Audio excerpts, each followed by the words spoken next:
Hello student, welcome back mission teacher में आप सभी का स्वागत है।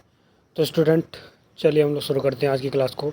और आज हम देखने वाले हैं BD 103 सब्जेक्ट आपका जो हो रहा है, उसका तीसरा पेपर आपका जो होने वाला है। सेकंड पेपर आई होप आज का बहुत अच्छा हुआ होगा सभी का, और जो भी रिव्यूज़ हैं बच्चों के अच्छे हैं कि पूरा पूरा पेपर हुआ है सभी का। तो आप देख लीजिए, महसूस किया होगा आपने कि जो 2 पेपर आपके हुए हैं अभी तक, जितना भी मैंने कराया सारे क्वेश्चंस वहीं से हैं, एक भी क्वेश्चन बिल्कुल भी बाहर से नहीं आया है। ठीक है, तो बस आपसे रिक्वेस्ट यही है कि जो भी मैं करा रहा हूँ उसको एक अच्छे से फॉलो करते जाइए, बार बार रिवीजन करते रहिए और आप अच्छे से तैयारी करिए अपनी। ठीक है, और बिना किसी समय को आपके बर्बाद किए हुए चलिए हम शुरू करते हैं अपनी क्लास को। और यूनिट नंबर 2 देखेंगे। इसकी यूनिट नंबर 1 2 पार्ट में आई हुई है, तो वो हमारे चैनल पे मिल जाएगी आपको। प्लेलिस्ट में भी जाके देख सकते हैं। पार्ट ए और पार्ट बी मैंने अभी डाला है, और इसके तुरंत बाद ये वीडियो आपको मिल रही है, और आंसर की भी आज की पेपर की आपको मिल जाएगी, हमारे चैनल पे मिलेगी आपको। तो वहाँ से आप आंसर की भी देख सकते हैं। बाकी पेपर 1 की आंसर की अभी तक मैंने नहीं दी है, तो अगर उसको आप लेना चाहते हैं तो आप हमें पहले PDF बना करके आप मुझे अपने पेपर का भेज दीजिए सही से, या फिर फ़ोटो सही से क्लिक कर करके मेरे पास भेज दीजिए, जिससे कि मैं आपको PDF आंसर की पेपर 1 की दे सकूँ। ठीक है, चलिए तो क्वेश्चन यूनिट नंबर 2 को शुरू करते हैं। और यूनिट नंबर 2 है हमारी कम्युनिकेशन यानी कि संप्रेषण। ठीक है, संप्रेषण से रिलेटेड सारे इसमें क्वेश्चंस रहेंगे। चलिए तो देखते हैं। क्वेश्चन नंबर पहला है हमारा, संप्रेषण के माध्यम हैं। यहाँ पर सही जवाब हो जाएगा आपका श्रवण माध्यम होता है संप्रेषण का एक, और दृश्य माध्यम होता है, बहु माध्यम होता है। ठीक है, तो डी ऑप्शन यहाँ पर बिल्कुल सही होगा, उपर्युक्त तो सभी। ठीक है, चलिए क्वेश्चन नंबर 2 को देखते हैं। कक्षा संप्रेषण का बाधक तत्व निम्नलिखित में से कौन सा नहीं है? तो यहाँ पर सही जवाब रहेगा आपका डी। ठीक है, स्रोत एवं प्रेषक। चलिए क्वेश्चन नंबर 3 को देखते हैं बच्चों। क्वेश्चन नंबर 3 है हमारा, संप्रेषण में आने वाली प्रमुख बाधाओं में से एक है, इनमें से कौन सी है? तो यहाँ पर सही आंसर हो जाएगा डी, ध्वनि प्रदूषण है, जो कि एक संप्रेषण में आने वाली बाधाओं को उत्पन्न करती है। ठीक है, जैसे कि हम कोई भी कम्युनिकेशन किसी के साथ बातचीत कर रहे हैं, और उस टाइम पे अगर किसी भी शोर शराबा होता है तो हमारी बातचीत डिस्टर्ब हो जाती है, इसीलिए ध्वनि प्रदूषण बहुत ही इसके लिए बाधापूर्वक होता है। ठीक है, तो डी ऑप्शन यहाँ सही होगा। क्वेश्चन नंबर 4 को देखते हैं। निम्नलिखित में से कौन सी भौतिक बाधा नहीं है यहाँ पर? तो यहाँ पर सही आंसर हो जाएगा सी, पूर्व अधिगम एक भौतिक बाधा नहीं है। ठीक है, चलिए अगला क्वेश्चन देखते हैं। क्वेश्चन नंबर 5, मनोवैज्ञानिक बाधाएं हैं यहाँ पर, तो आपको आंसर इसका होगा डी, उपर्युक्त सभी, यानी कि ध्यान न दे सकना, ये एक मनोवैज्ञानिक बाधा होती है। ज़रूरत से अधिक चिंता करना किसी की चीज़ के बारे में, और अपूर्ण जिज्ञासा, यानी कि ऐसी जिज्ञासाएं जो कभी पूर्ण ना हो सकें। ठीक है, उन्हीं को हम बोलते हैं अपूर्ण जिज्ञासाएं। तो ये सभी मनोवैज्ञानिक बाधाएं होती हैं बच्चों, इसलिए आंसर डी सही हो जाएगा, उपर्युक्त सभी। चलो क्वेश्चन नंबर 6 को देखते हैं हम लोग। तो बच्चों क्वेश्चन नंबर 6 है हमारा, हाव भाव संप्रेषण का प्रकार क्या है? यहाँ पर सही जवाब आपका हो जाएगा सी, सांकेतिक संप्रेषण बच्चों। ठीक है, चलिए क्वेश्चन नंबर 7 है हमारा, मुद्रित माध्यम है। तो यहाँ पर सही आंसर होगा, बिल्कुल सही होगा आपका डी। ठीक है, समाचार पत्र ये भी मुद्रित माध्यम वो होते हैं जो छपते हैं। ठीक है, शब्दकोश ये भी, इसको भी छपाया जाता है, जैसे डिक्शनरी आपने देखी होगी, बुक बनती है इनकी। एटलस की भी बुक्स आती हैं, आपने देखा छपते हैं। मुद्रित का मतलब ही होता है छपना है। ठीक है, तो यहाँ पर डी ऑप्शन सही हो जाएगा, उपर्युक्त सभी। ठीक है, क्वेश्चन नंबर 8 को देखते हैं। अमुद्रित माध्यम क्या है? तो यहाँ पर सही आंसर होगा डी, उपर्युक्त सभी। टेलीविज़न भी है, स्लाइड्स भी होती हैं, और रेडियो भी होता है। ठीक है, ये छपते नहीं हैं, ये चलते हैं, आवाज़ सुनाई देती है इनकी, और टीवी में हमें सुनाई भी देता है और दिखाई भी देता है। ठीक है, रेडियो में सुनाई देता है, ऐसे ही जो स्लाइड्स होती हैं वो हमें दिखाई देती हैं। ठीक है, तो यहाँ पर डी ऑप्शन सही हो जाएगा, उपर्युक्त सभी। अगला क्वेश्चन देखते हैं। मौखिक संप्रेषण के मुख्य माध्यम नहीं है यहाँ पर, तो देखिए क्वेश्चन को सही से पढ़िएगा, यहाँ पर नहीं है पूछा गया है, तो इसका सही आंसर हो जाएगा सी, पत्र। ठीक है, पत्र एक मौखिक माध्यम नहीं है। ठीक है, चलिए क्वेश्चन नंबर 10 को देखते हैं बच्चों। ऑप्शंस भी बिल्कुल इजी दे रखे हैं, तो आराम से आंसर कर सकते हैं। क्वेश्चन नंबर 10 है हमारा, वाणी संप्रेषण के अंतर्गत कौन कौन से घटक आते हैं बच्चों? तो यहाँ पर सही आंसर होगा चेहरे के हाव भाव, बिल्कुल आते हैं। शरीर की चाल, बिल्कुल आएगी। और आँखों का संबंध। ठीक है, तो यहाँ पर ये तीनों ही सही होंगे, इसलिए डी ऑप्शन सही होगा बिल्कुल, उपर्युक्त सभी बच्चों। क्वेश्चन नंबर हमारा है 11, संप्रेषण की तकनीकियों के कितने भाग होते हैं बच्चों? तो यहाँ पर सही आंसर हो जाएगा ए, 2 भाग होते हैं। चलिए क्वेश्चन नंबर 12 को देखते हैं।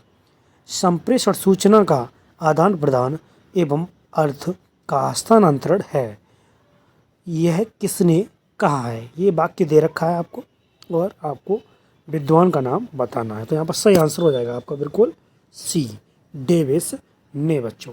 चलिए क्वेश्चन नंबर 13 को देखते हैं। सात्विक संप्रेषण के कितने रूप होते हैं बच्चों? तो यहाँ पर सही आंसर हो जाएगा बी।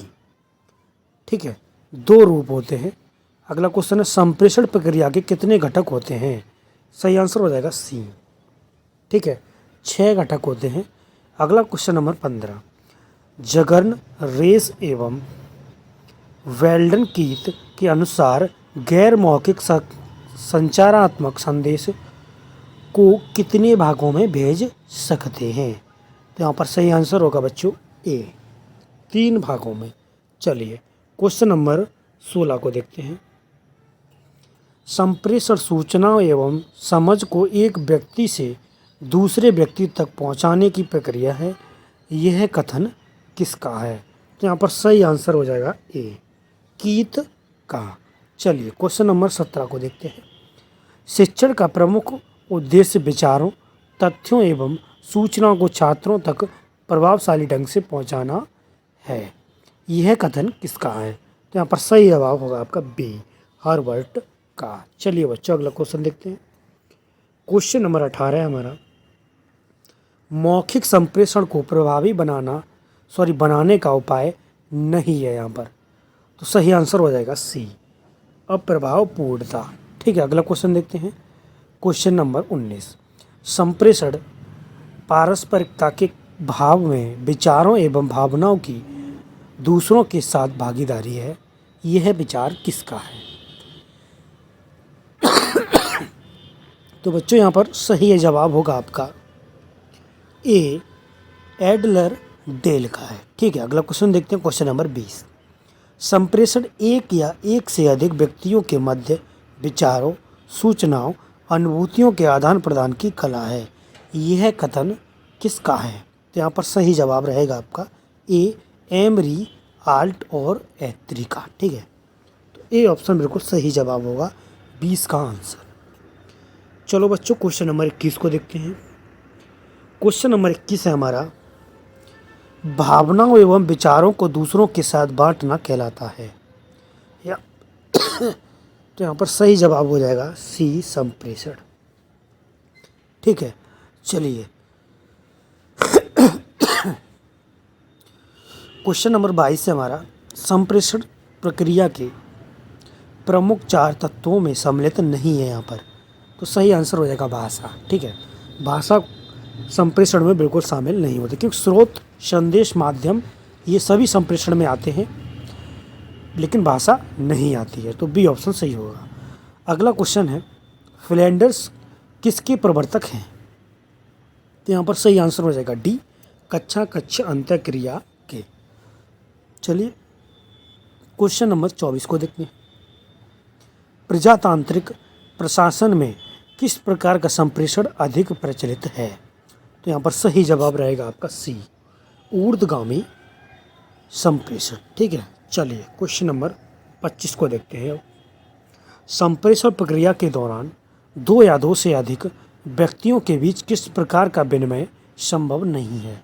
सही आंसर हो जाएगा डी, भौतिक आदान प्रदान। क्वेश्चन नंबर 26 को देखते हैं।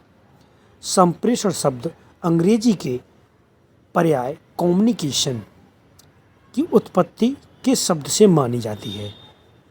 तो यहाँ पर सही जवाब हो जाएगा सी, कम्युनिस्ट। ठीक है, मोस्ट इंपॉर्टेंट क्वेश्चन है, ये जरूर आएगा, देख लेना। चलिए क्वेश्चन नंबर 27 को देखते हैं। संदेश वाहन से तात्पर्य उस व्यापक क्षेत्र से है जिसके माध्यम से मानव तथ्यों एवं संपत्तियों का आदान प्रदान करते हैं। यह कथन किसका है? तो यहाँ पर सही जवाब रहेगा आपका ए, रेड फील्ड का। ठीक है बच्चों, अगला क्वेश्चन देखते हैं, क्वेश्चन नंबर 28। संप्रेषण के माध्यम है, सही जवाब रहेगा श्रवण माध्यम, दृश्य माध्यम और बहुमाध्यम, जो क्वेश्चन अभी कराया ये जस्ट थोड़ी देर पहले। चलिए नंबर 29 को देखते हैं। क्वेश्चन नंबर 29 है बच्चा, कक्षा संप्रेषण का बाधक तत्व निम्नलिखित में से कौन सा नहीं है? यहाँ पर सही जवाब रहेगा डी, स्रोत या प्रेषक। ये भी क्वेश्चन हम कर चुके हैं। अगला क्वेश्चन है, संप्रेषण में आने वाली प्रमुख बाधाओं में से एक है, सही जवाब रहेगा डी, ध्वनि प्रदूषण बच्चा। चलिए बच्चों क्वेश्चन नंबर 31 को देखते हैं। निम्नलिखित में से कौन सी भौतिक बाधा नहीं है? सही जवाब रहेगा सी, पूर्व अधिगम। ये क्वेश्चन लग रहा है बार बार रिपीट हो गए, तो ये क्वेश्चन नंबर 32 को भी हम करा चुके हैं, ये भी कंप्लीट हो चुका है, 33 भी हो चुका है, ये भी बाहर ये मिसप्रिंट हो गया है। ठीक है बच्चों, तो यहाँ पर ये 35 भी हो चुका है हमारा। चलिए क्वेश्चन नंबर 36 को देखते हैं, ये नहीं हुआ है। तो क्वेश्चन नंबर 36 हमारा, निम्नलिखित में से कौन सी संप्रेषण की चारित्रिक विशेषताएं हैं बच्चों? सही जवाब रहेगा ए। ठीक है, ए आपका बिल्कुल सही जवाब होगा, यानी कि ए, बी, डी। अब ए में भी आपके यानी ऑप्शन जो दे रखा है इसमें भी आपके ए, बी, डी सही है, सी गलत होगा। ठीक है, तो ये गलत वाले को हम लोग पढ़ लेते हैं। यह शाब्दिक और गैर शाब्दिक दोनों प्रकार का होता है, ऐसा नहीं होता है। ठीक है, तो सी ऑप्शन गलत है यहाँ पर, इसलिए ए और बी और डी ये सही हो जाएगा, तो इसलिए आपका आंसर हो जाएगा आ। ठीक है, चलिए क्वेश्चन नंबर 37 को देखते हैं हम लोग। यह सुझाव दिया जाता है कि एक अध्यापक फिलिंग द ब्लैंक्स और फिलिंग द ब्लैंक्स द्वारा अपने संप्रेषण में सुधार कर सकता है। निम्नलिखित विकल्पों में से कौन सा विकल्प सही होगा, ये आपको बताना है। तो यहाँ पर सही जवाब है आपका डी, 7 सी होनी चाहिए और 3 एस, यानी कि यह सुझाव दिया जाता है कि एक अध्यापक 7 सी और 3 एस द्वारा अपने संप्रेषण को सुधार सकता है। ठीक है, तो डी ऑप्शन यहाँ सही होगा, 7 सी 3 एस, इसको याद रखिएगा। चलिए क्वेश्चन नंबर 38 को देखते हैं। ग्रेप वाइन संप्रेषण पद का अर्थ क्या है? यहाँ पर बच्चों सही जवाब होगा बी, अनौपचारिक संप्रेषण। चलिए अगले क्वेश्चन की ओर बढ़ते हैं हम लोग, क्वेश्चन नंबर 39।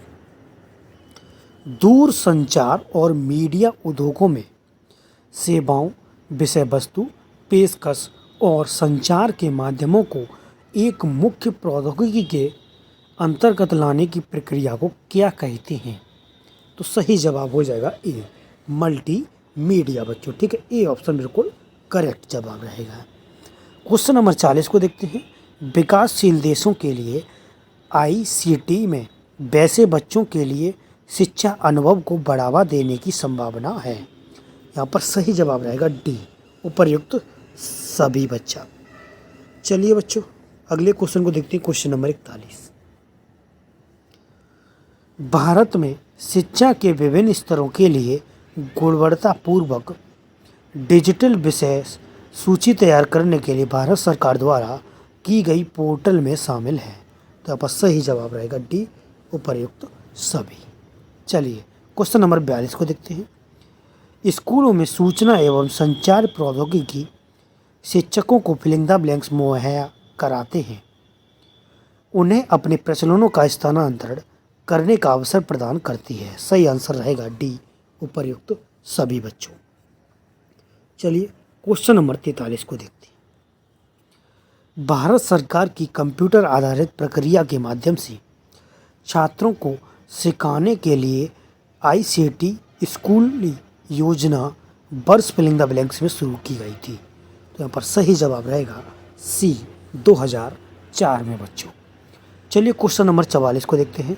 प्रभावी संप्रेषण को प्रोत्साहित करने के लिए सर्वाधिक महत्वपूर्ण कौशल कौन सा है?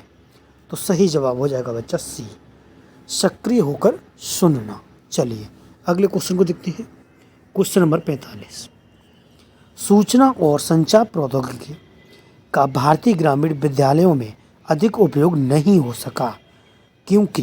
तो इसका सही जवाब हो जाएगा सी, आईसीटी काफ़ी खर्चीली होती है। ठीक है, चलिए अगला क्वेश्चन देखते हैं। क्वेश्चन नंबर 46, ये क्वेश्चन भी आपका इम्पोर्टेंट है, जरूर आएगा। शिक्षा क्षेत्र की सहायता के लिए पहला उपग्रह है? सही आंसर होगा ए, एज्यूसैट। चलिए क्वेश्चन नंबर 47 को देखते हैं। एक डिजिटल परिवेश में कंप्यूटरीकरण, दूर संचार और मीडिया को मिलाने को क्या कहा जाता है? सही आंसर हो जाएगा डी, अभिसारिता बच्चों। चलिए क्वेश्चन नंबर 48 देखते हैं। सूचना को ढूंढना, मूल्यांकन करना और प्रभावकारी ढंग से उपयोग करना एक महत्वपूर्ण विशेषक है जिसे कहते हैं? तो यहाँ पर सही जवाब हो जाएगा डी, चयनात्मक ध्यान। चलिए बच्चों अगला क्वेश्चन देखते हैं। क्वेश्चन नंबर 49, आपकी कक्षा के एक विद्यार्थी की अपने समूह के साथ अच्छी पटती है। ठीक है, यानी कि जो आपका एक स्कूल में ग्रुप है उसके साथ किसी विद्यार्थी की अच्छी से उनकी पटती है और उसके संप्रेषण कौशल उत्तम है, बहुत ही उत्तम संप्रेषण कौशल है उसके लिए निम्नलिखित में से कौन सा पेशा ज़्यादा उपयुक्त होगा? तो यहाँ पर सही जवाब हो जाएगा बच्चों सी, चिकित्सक। ठीक है, सी ऑप्शन सही होगा। अगला क्वेश्चन है 50 नंबर। क्वेश्चन नंबर 50 को देखते हैं। कक्षा में प्रभावकारी संचार में क्या बाधा नहीं होगी? सही जवाब रहेगा डी, वह कथन जो श्रोताओं के अपने अपने परिणाम निकलवाने के खुले अवसर देता हो। ठीक है, डी ऑप्शन यहाँ सही होगा। क्वेश्चन नंबर 51 को देखते हैं। पाठ्य पुस्तक का अध्ययनात्मक पक्ष क्या है बच्चों? सही जवाब रहेगा डी, प्राक कथन। ठीक है, अगला क्वेश्चन है 52, वैचारिक सामग्री इनमें से कौन सी है? सही जवाब रहेगा बी, मूल विषय वस्तु। चलिए अगला क्वेश्चन देखते हैं। क्वेश्चन नंबर 53 है।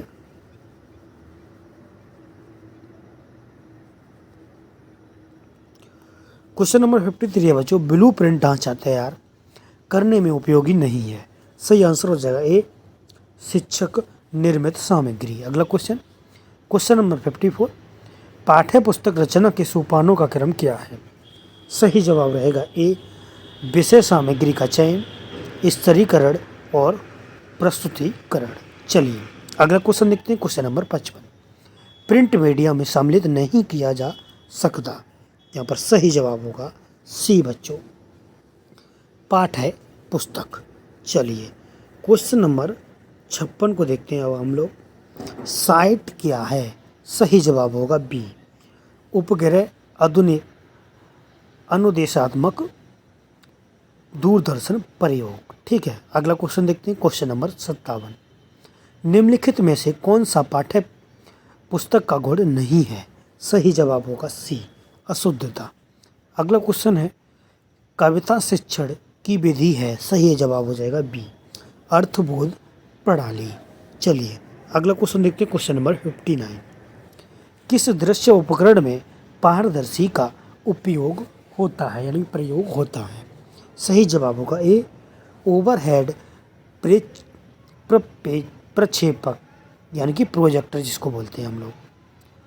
ठीक है, अगला क्वेश्चन है, ए ऑप्शन यहाँ पर सही होगा 59 का। अगला क्वेश्चन है हमारा क्वेश्चन नंबर 60, बहुभाषिकता हमारी पहचान भी है और हमारी फिलिंग द ब्लैंक्स का अभिन्न अंग भी है बच्चों। तो इसका सही आंसर हो जाएगा डी, सभ्यता और संस्कृति। चलिए क्वेश्चन नंबर 61 को देखते हैं। 5वीं कक्षा की सुहानी पांचों किन्हें आंखें दोनों आदि शब्द लिखती है। आप सुहानी को लेखन क्षमता के बारे में क्या कहेंगे? तो इसका सही जवाब हो जाएगा ए।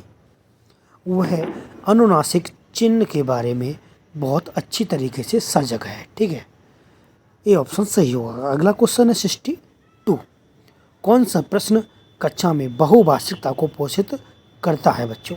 सही जवाब रहेगा सी, फूलों के नाम अपनी भाषा में लिखो। ठीक है, चलिए अगले प्रश्न को देखते हैं। क्वेश्चन नंबर 63 बच्चों। प्राथमिक स्तर की पाठ्य पुस्तकों में विषय वस्तु का फलक फिलिंग द ब्लैंक्स जिसमें फिलिंग द ब्लैंक्स के सरोकार झलकते हों। सही जवाब हो जाएगा ए, विस्तृत समाज। ठीक है, अगला सही आंसर ए हो जाएगा। अगला प्रश्न है 64।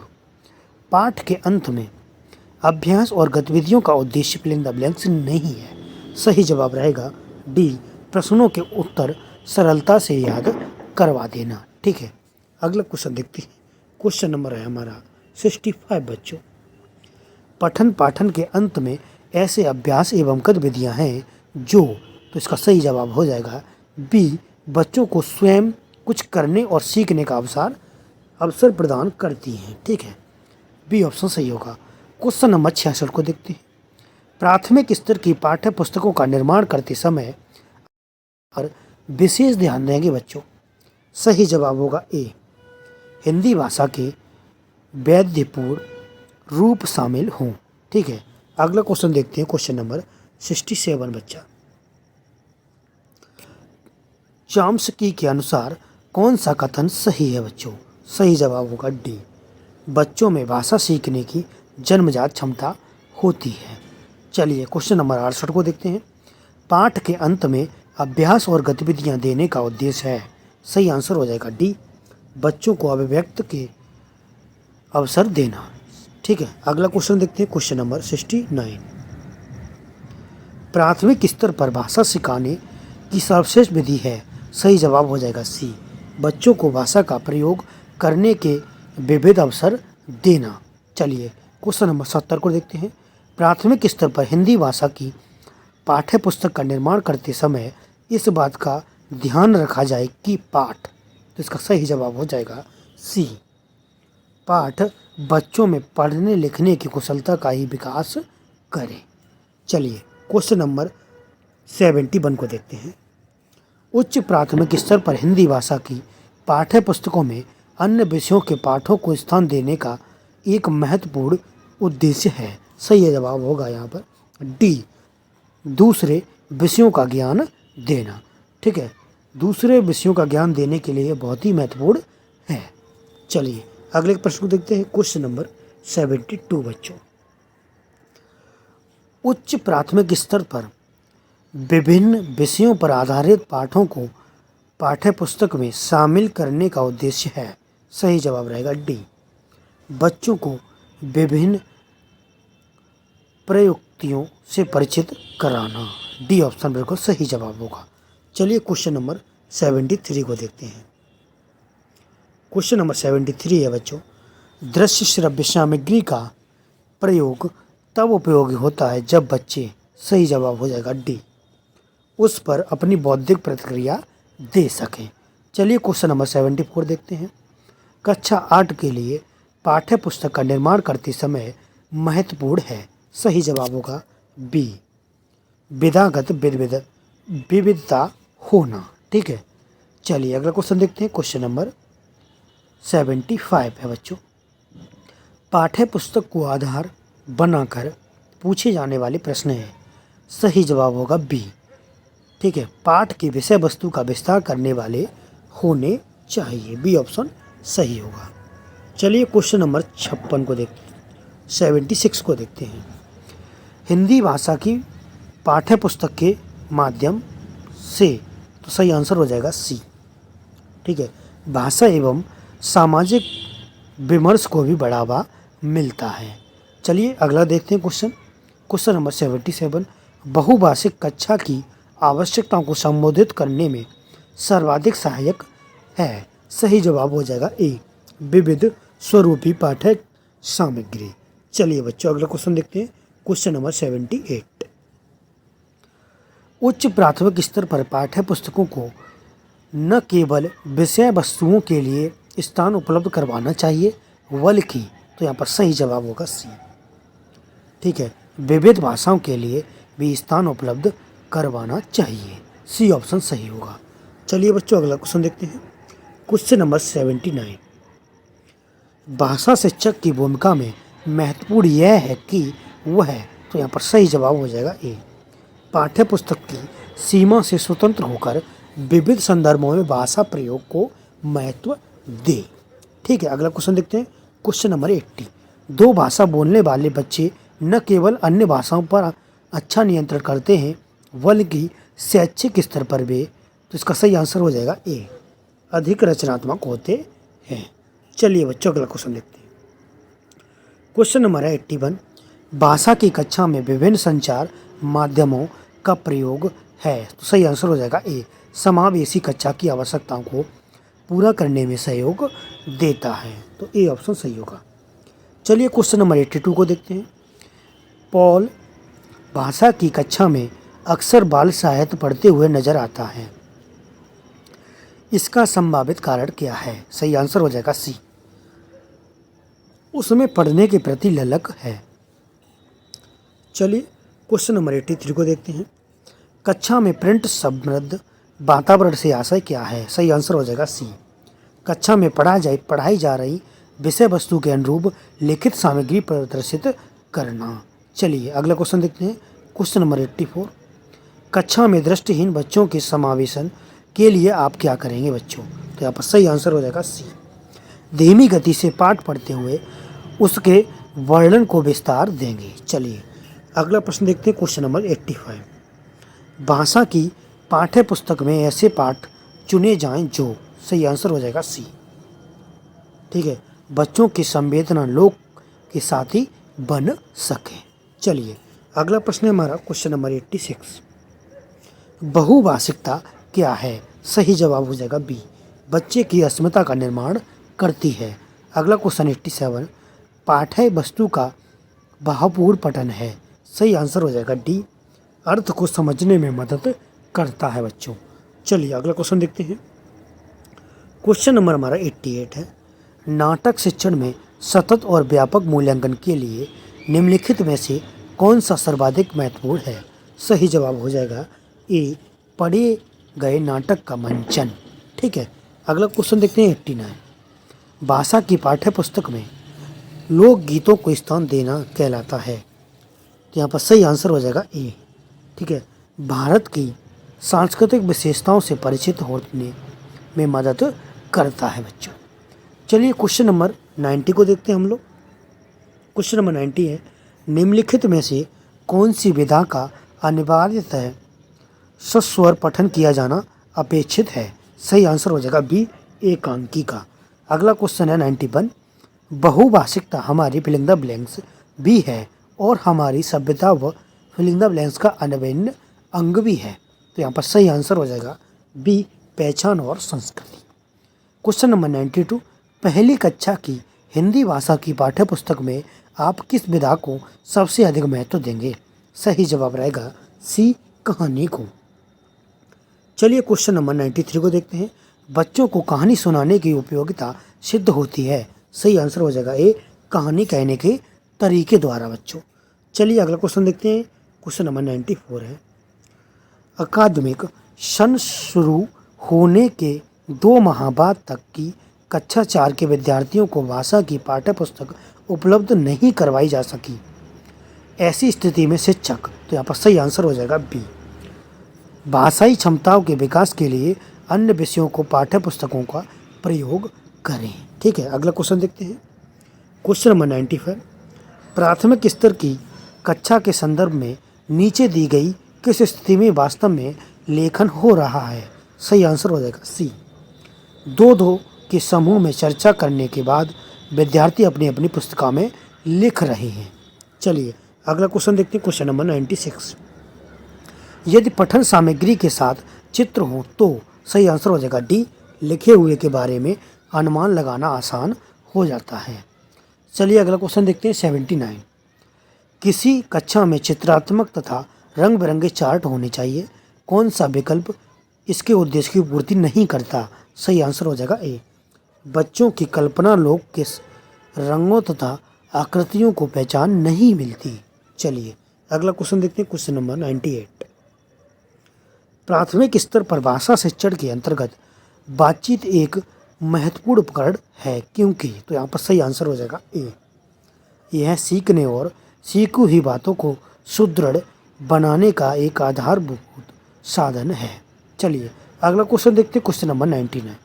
दी गई सहायक सामग्री से शेष से भिन्न सहायक सामग्री चुनिए। सही आंसर हो जाएगा बी, टेलीविज़न बच्चों। अगला क्वेश्चन नंबर 100। भाषा की पाठ्य पुस्तकों में दिए गए अभ्यास हैं। सही आंसर हो जाएगा यहाँ पर बच्चों आपका ए, ठीक है। बच्चों को चीज़ों को परखने, गहराई से जुड़ने और व्यापक अनुभव स्तर से तादात्म्य का अवसर देते हैं। चलिए अगले क्वेश्चन को देखते हैं।